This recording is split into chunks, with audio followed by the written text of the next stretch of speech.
miúdo, assim, desmistificasse mesmo para a nossa audiência onde é que cabe, onde é que entra o concreto celular, a isobloco com a impressão 3D. Como a gente entender isso melhor? Certo. Veja, vou dar um exemplo, né? Pegar um pouco também do meu histórico de indústria automobilística. A impressão 3D usa a extrusão, né? Então ela tem um bico extrusor ali para poder ir uma bomba que bombeia aquela massa de concreto e empurra dentro daquele extrusor, daquele bico.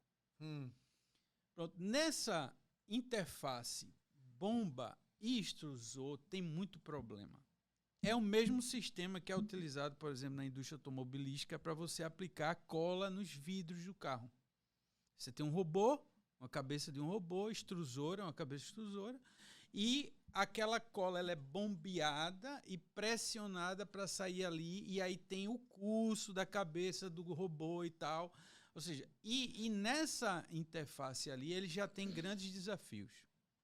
Ele já tem grandes desafios para resolver, né? E aí um dos grandes desafios é o material.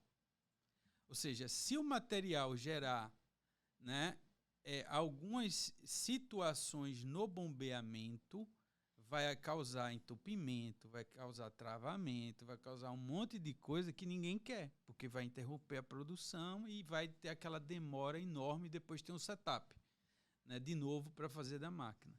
Então, o concreto da gente, ele é um concreto autodensável, ele é fluido, né? Então, ele acaba por... A gente vê isso no dia a dia na isobloco, ele é meio como aquela coisa, ele fluida de forma até lubrificante, né? Como diz assim, sim, para o sistema, né? Então, a gente, no nosso processo em si, a gente tem raras vezes algum entupimento.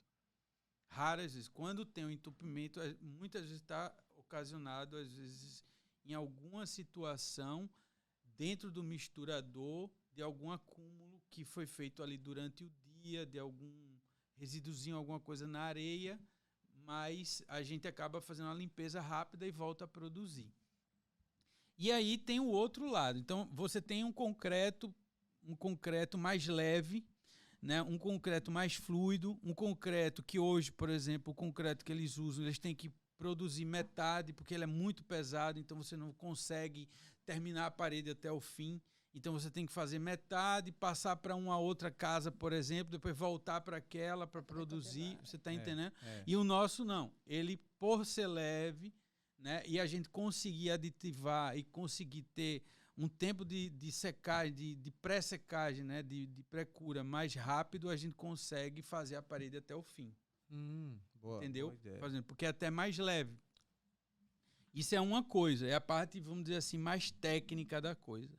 E a outra é, o concreto que é utilizado hoje não gera as características do nosso. Isolamento térmico, acústico, essa coisa toda. E aí a gente leva a sustentabilidade, né, a qualidade de vida na habitação, né, para a impressão 3D. Então, acaba... Porque muitas vezes você está desenvolvendo a tecnologia e está pensando muito naquela parte técnica e esquece a outra, né? Isso. E a outra é muito importante na hora que você vai vender.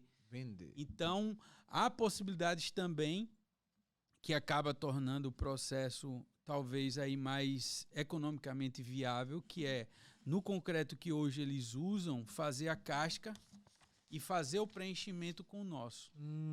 Agora entendi.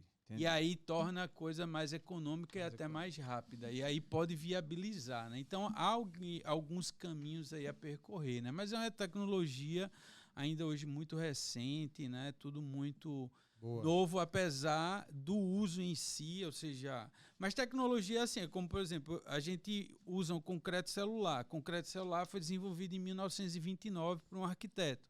Ele queria um produto que não pegasse fogo, mas que tivesse as mesmas características da madeira, né? Então, o concreto celular acaba por ter, né? Sim. Então, um produto de 1929, hoje ele faz todo sentido numa forma diferente de utilizar. É a mesma coisa da impressão 3D.